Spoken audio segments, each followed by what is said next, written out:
the Green Mile cast reveals what most fans never figured out. It's been called one of the greatest Stephen King adaptations ever made. Considered one of the greatest Stephen King adaptations ever made, The Green Mile has moved millions of viewers to tears. A film so profoundly emotional that even the toughest hearts have been broken by it.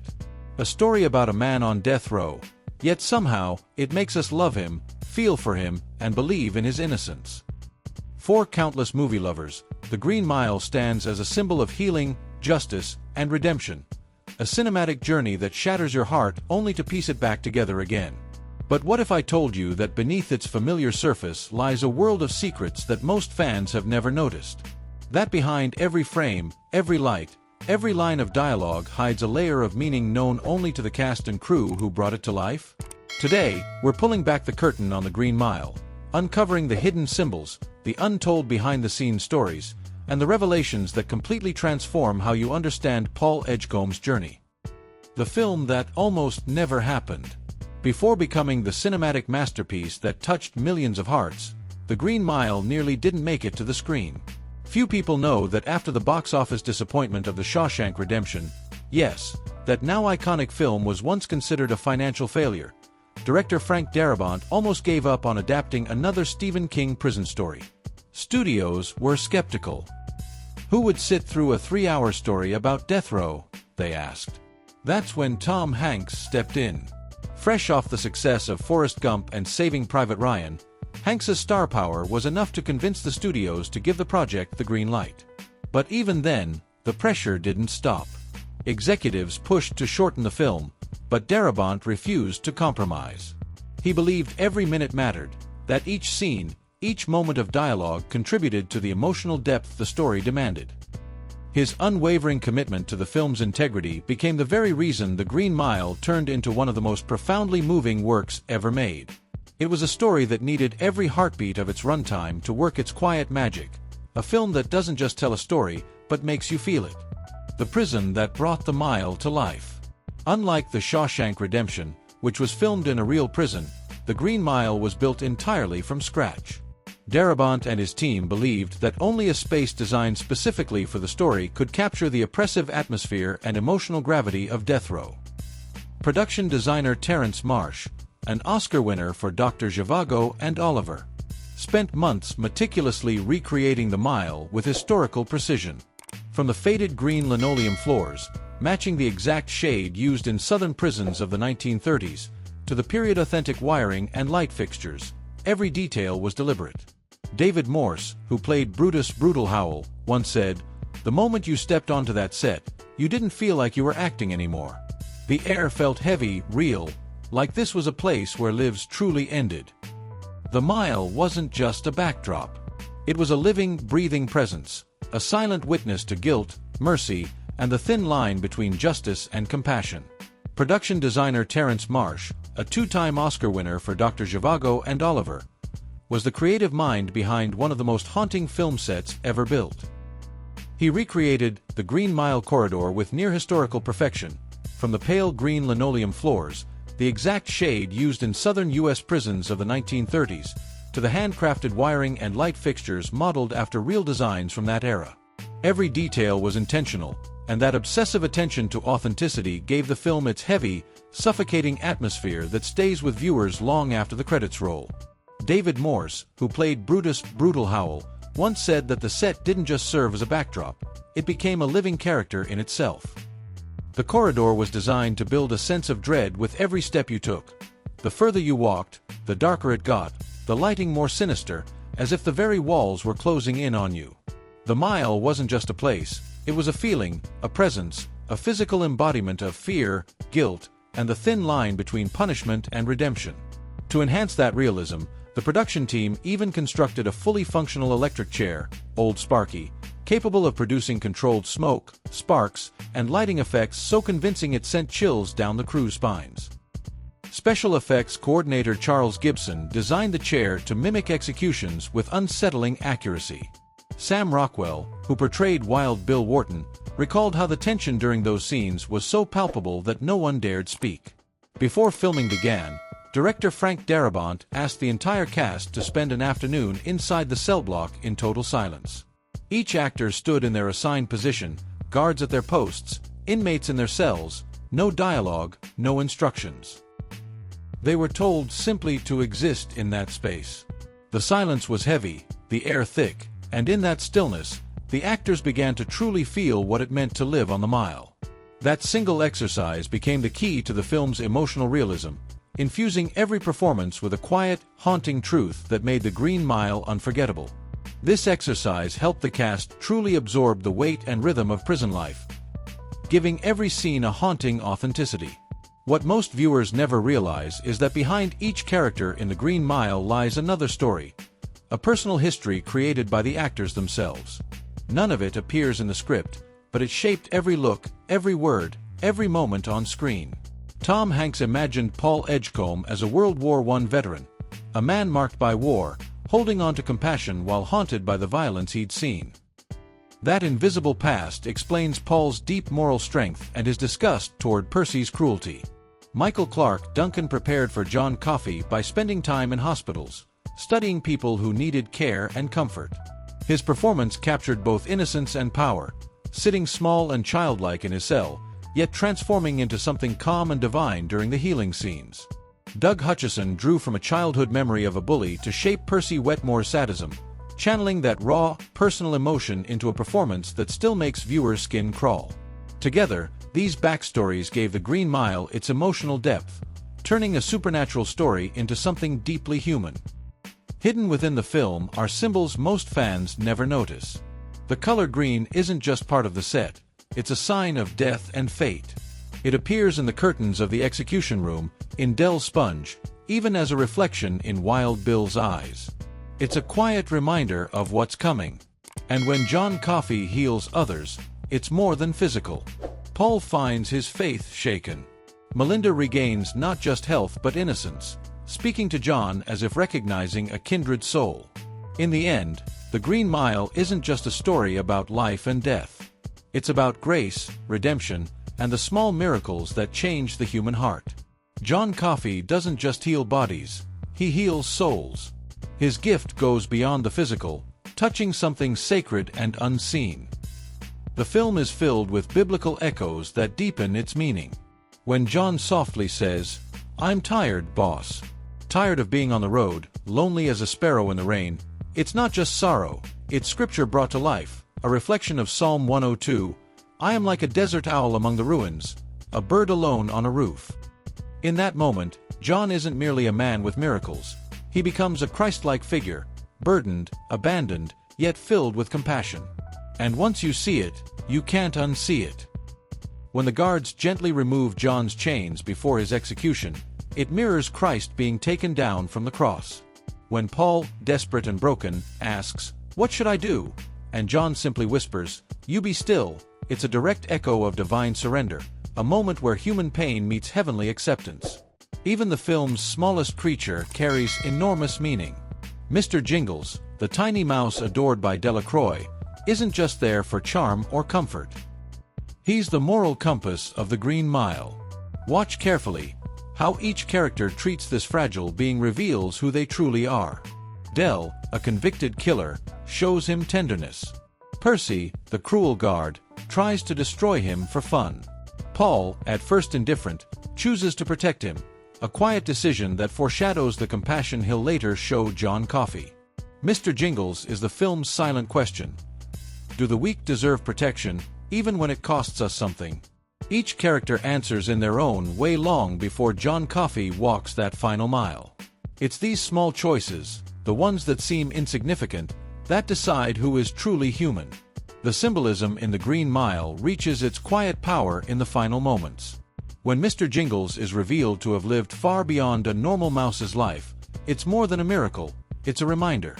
Like Paul, he carries the blessing and curse of John Coffey's touch, proof that grace can linger long after its giver is gone. Frank Darabont also used weather as an invisible storyteller. Every storm, every patch of sunlight reflects what's happening inside the prison walls.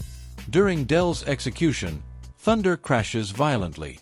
When John reveals his truth to Paul, the world falls silent, heavy with emotion. And on the night of John's execution, the sky is calm and moonlit, nature mirroring his peace. Finally, when Paul visits John's grave, sunlight floods the scene for the first time. Only when the truth is spoken does the world find light again. And then there's the moment that breaks every heart, John Coffey's fear of the dark. "I'm tired, boss. I'm afraid of the dark." The healer becomes human, a gentle soul facing death with trembling honesty. That's why the guards remove the hood, not as rebellion, but mercy. A final gift of kindness for a man who had given so much. Even the film's villains carry meaning. Percy Wetmore represents the cruelty of power, polished, protected, and arrogant, while Wild Bill Wharton is chaos incarnate. Together, they show the two faces of evil, one controlled, one wild. The Green Mile reminds us that true evil doesn't always look monstrous. Sometimes, it hides behind a smile. The unsettling encounter where Wild Bill grabs Percy and whispers vile obscenities into his ear does more than shock.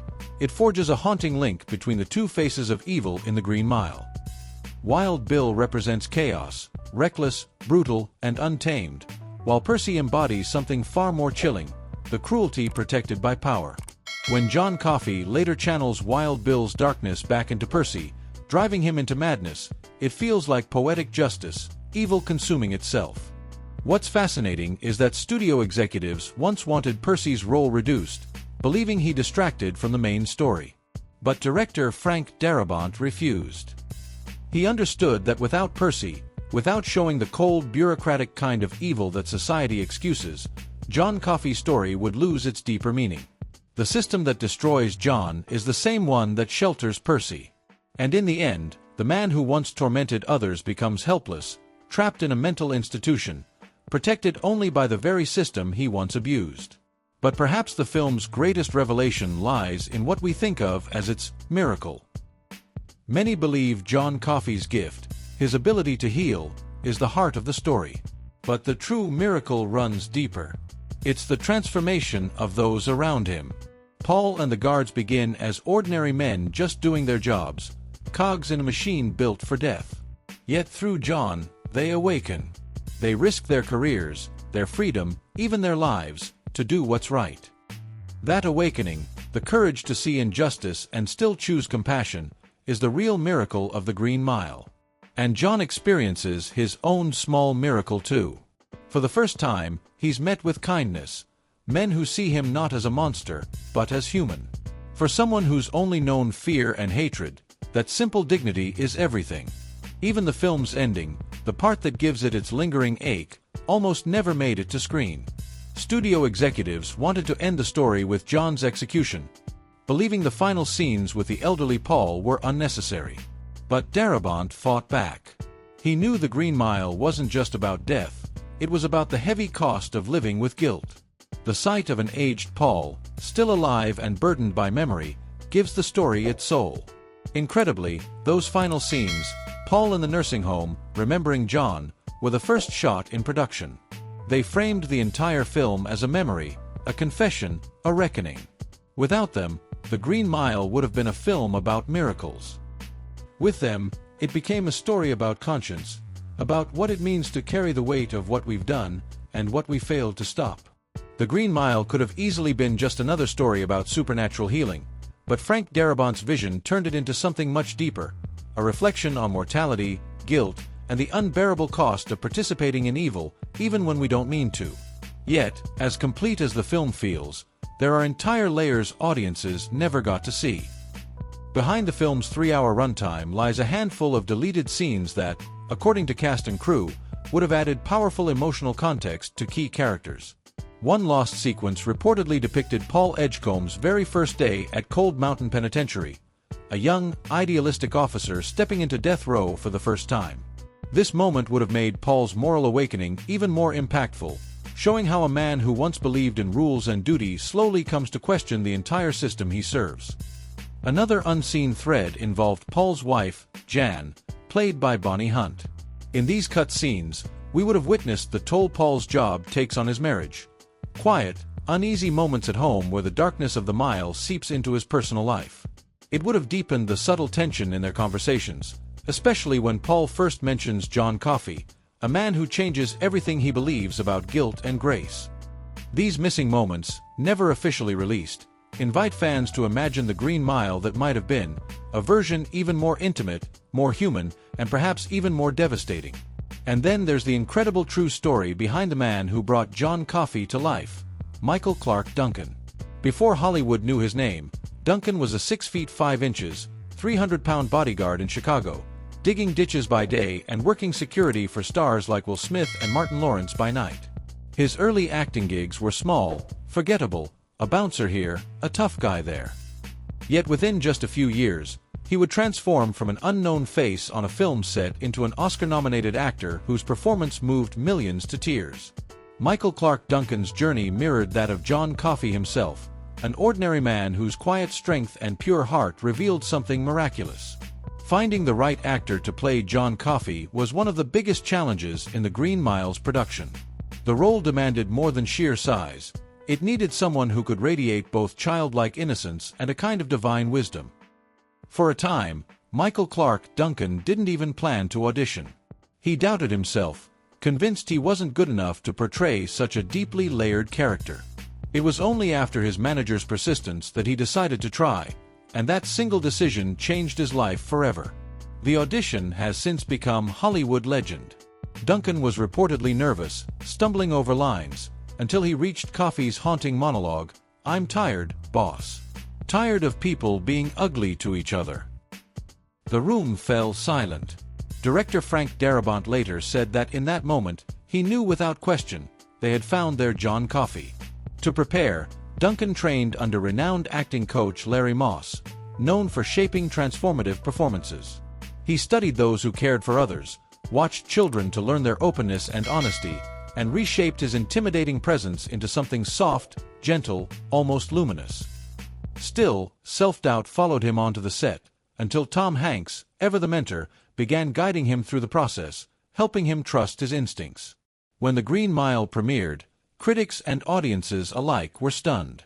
Michael Clarke Duncan, once a bodyguard and day laborer, now stood among Hollywood's best, earning Academy Award and Golden Globe nominations for Best Supporting Actor. Though he lost the Oscar to Michael Caine, his life changed overnight. No longer the anonymous security guard in the background, he went on to star in The Whole Nine Yards, Planet of the Apes, The Scorpion King, and Daredevil.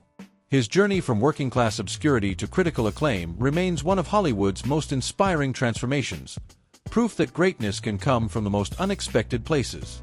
While The Green Mile's box office numbers were solid but not spectacular, earning $136 million domestically, its real success came later. It became one of those rare films people discovered quietly, then couldn't stop recommending to others. On cable television and home video, it grew into a phenomenon, a story people returned to whenever they needed to feel something real. Its emotional depth, slow pacing, and moral weight made it perfect for personal viewing, a film that demanded, and rewarded, attention. By 2020, it was firmly cemented among modern American classics, often listed among the most emotionally powerful movies ever made. As The Green Mile nears its 25th anniversary, one question lingers: why does it endure when so many others have faded? The answer lies in its honesty. It doesn't sermonize or offer easy solutions. It faces the hardest truths about death, justice, grace, and the possibility of goodness within corruption, and trusts the audience to think for themselves. It's not just a film about miracles, but about morality, empathy, and the choices that define who we are. That's why The Green Mile still moves people decades later. It doesn't just tell a story, it holds up a mirror, showing us both the darkness and the light within the human soul. The Green Mile isn't just a film about life and death, it's about what can never be taken from us: our humanity, our ability to choose compassion even when surrounded by cruelty, and the courage to see injustice for what it is and stand against it, however imperfectly. That's why this story endures. As long as people struggle with questions of morality, mercy, and redemption, The Green Mile will continue to speak to the deepest parts of who we are. In a world overflowing with fleeting entertainment, this film stands apart, a reminder that the most powerful stories are the ones that dare to confront us. The Green Mile doesn't hand us easy answers. It invites us to wrestle with hard truths and trust ourselves to find meaning. It's more than a movie. It's a mirror reflecting our pain, our guilt, our longing for goodness, and our belief that even in the darkest places, grace can still exist. When you look closer, the craftsmanship behind the Green Mile is breathtaking. Every element, from the meticulously built prison set to the layered performances, from the symbolism woven into every shade of green to Michael Clarke Duncan's soul-stirring portrayal of John Coffey, was made with astonishing care. Yet, nothing feels forced. The film doesn't feel made, it feels found, as if Frank Darabont and his team unearthed the truth that was always there, waiting to be told. Maybe that's why, nearly 25 years later, it still feels timeless. It doesn't play like fiction. It feels like life itself, raw, painful, and profoundly human. You be kind to them, John Coffey tells Paul. Each and every one. That's your job. Simple words, but they hold the heart of the entire story. So, if you've loved exploring the Green Mile with us, revisit it. Watch it again with new eyes. Notice the subtle green tones that appear when death is near. Watch how the weather mirrors the characters' emotions. Pay attention to Mr. Jingles, how every act of kindness or cruelty toward that tiny mouse quietly reveals who these people truly are. And most of all, share this story with someone who hasn't seen it yet. There's a rare magic in watching someone experience the Green Mile for the first time, to see their silence, their tears, their awe at a film that refuses to leave your heart once it enters. If this deep dive moved you, don't forget to like, subscribe, and hit the bell for more journeys into cinema's most powerful stories. And tell us in the comments, what moment from the Green Mile has stayed with you the most? Until next time, remember Paul Edgecombe's final words, we each owe a death. There are no exceptions. But sometimes, oh God, the Green Mile seems so long.